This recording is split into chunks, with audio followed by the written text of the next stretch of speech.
recording of The Violent Sleep of Reason was different in most ways compared to how we've been recording pretty much every album since the mid-90s, I would say. So those the process of recording and mixing have been very kind of long processes where we're kind of trying to do everything ourselves, and for some of us in the band, that's been really hard on us. When by the time you're finished with an album, you're like, you just want to go into hiding for 2 years because you're just basically worn out. So that was one of the reasons that we wanted to do things differently this time around, but also kind of looking back on the albums and the music and the songs that we grew up with and that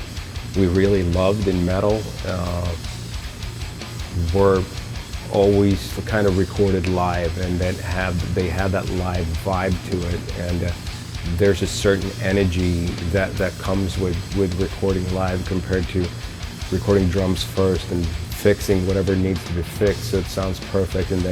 then recording guitars on top of that, and there's nothing wrong in doing it like that, but we just felt like we wanted to kind of take a step back towards how we were doing things in the early 90s and kind of go a little old school in that sense, and we kind of wanted the challenge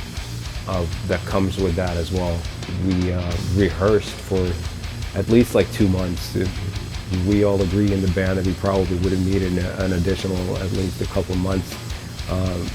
for the recording process to go as smoothly as possible, but this is the time that we had from writing all the demos to like when we decided, like we just put a time schedule for when we needed to record, and we booked a studio for that, and we booked the engineer, and the choice came to go to the Puch studio in Denmark,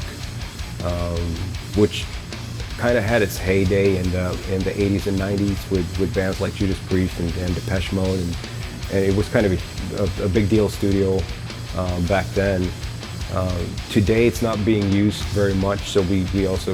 were able to get a fairly good deal on that. And the mix and engineer for this album is Tue Madsen, a Danish guy, also recorded bands like The Haunted, and a few of the Haunted releases was kind of what made us kind of want this guy. He did a tremendous job with them, and he was available for the time period, and he suggested we go to Puch studio. He also has a studio at his house, but since we're from Sweden and we had to kind of travel there, we wanted some place where we could also live and do everything at one spot. And he was familiar with the Puch studio from before, so it felt like the right place to do it with the right person.